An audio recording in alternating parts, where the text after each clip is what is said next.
Why people say that no step was taken?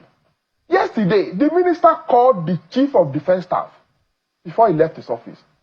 He called him and he told him, when he got to that place, the portion there, at the site, the minister also called the chief of defense staff. You see from the video that he gave his phone to that unruly officer.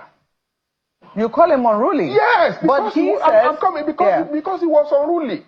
He gave the phone to him. See, as I'm here like this, I'm a Yoruba person. I'm from Ekiti. We respect authority, we respect elder. If my phone ring now and the person call and say, good evening, good morning, my name is Asiwaju Bola Ahmed Tinubu, do you think I'll be sitting on this chair answering that call?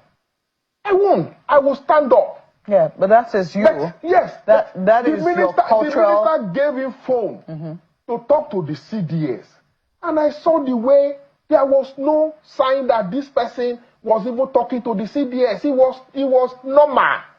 Talking to this chief of defense staff. And I saw arrogance. Yesterday, that person, that fellow, that officer was referring to policemen, fellow uniform men, as bloody policemen. You can't talk to me like that. I am a commissioned officer. You can't talk to me. I am a commissioned officer. You bloody policeman. And the policeman also got angry. How can you, a uniform man, be ridiculing your fellow uniform people? I'll just say, to our viewers, because we were unable to show the full length of the video owing to time, and also some things that were said there, we're not allowed to play them according to NBC codes. Let us drill down on that, because clearly, when you watch the full length of the video, the minister lost his temper at some point. And he called the officer a name that he ought not to have called the officer. Anybody, any human being, even me, I lost my temper. See, if you were there yesterday, you will lose your temper. We are in this country. You see, one of the things that our military men should begin to also understand is that we are no longer under another military rule. Military is subjected to civil authorities, civil laws. You cannot, because you are a military officer, I go about, you see building, they will put military song, keep off. It is wrong. So what I'm saying is this. So you justify what it was? Wait, the minister tried to calm people. If you listen very well, the policemen or the civil defense also got angry. They were reacting. The DSS, the DSS, one of the security details of the minister, DSS officer, one of the soldiers was standing in front of the minister holding gun, and the DSS found out to tell him, how can you stand before the minister and you are pointing gun at him? You want to shoot him? And he was like, that is where I have to stand here. It will get to a level, we are all human beings. It will get to a level when somebody that you feel that should reason, that should operate, you have a level of moral, you have a level of moral, but you don't begin to act like that. I was there. As a human being, I also got pissed off, and I asked myself, is this the kind of country we want to begin? We want to continue to run? That because you are wearing uniform, you are now above everybody. Because you are wearing uniform, you cannot turn yourself to security guard and be guarding private property, buildings under construction, and you are telling us that you are obeying law, you are obeying order. Does that mean that if your guy is a poultry farmer, he can also send you to go and be guarding fowl? Mr.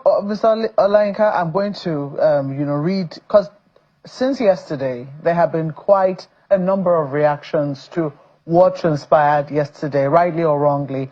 I'm going to read that of a former minister of aviation, Osita Chidoka. He wrote that Minister Nyesom Wike's decision to personally enforce the directive at a disputed site was a fundamental misstep.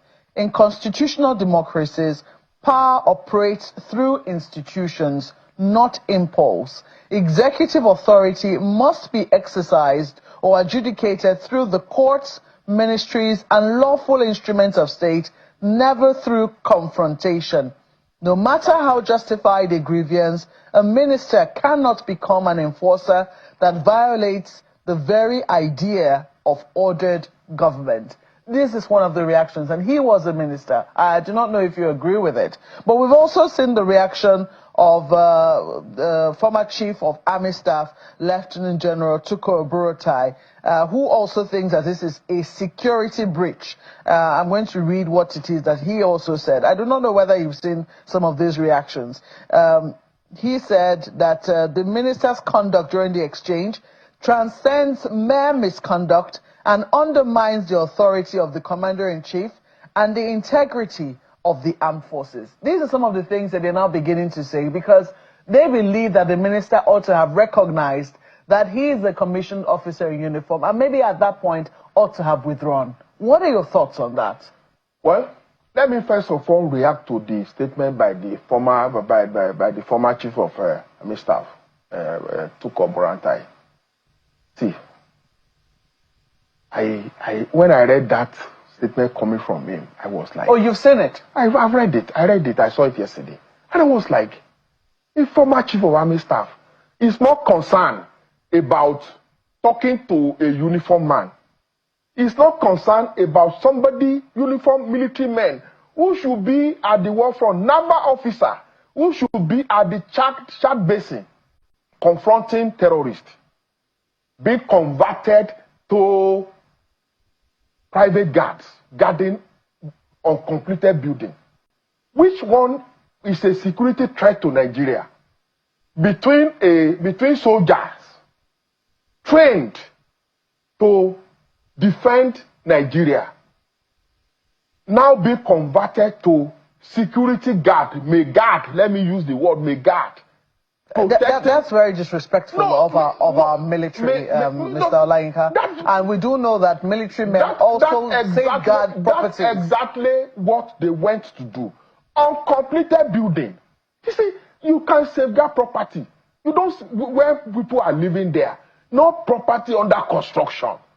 You are protecting property under construction. Instead of you to be in Bono, they can fighting insurgents. They can protect property under construction. And a former chief of some people will say they can defend that. I mean, they can protect that if it is within their jurisdiction to do so. You can protect property if it poses security threat to Nigerians. It does. That property, what security threat does it pose to you and I? It doesn't pose any security threat. And a former chief of army staff is more concerned about a military officer who went to do unlawful duty, because all others are not lawful. All right.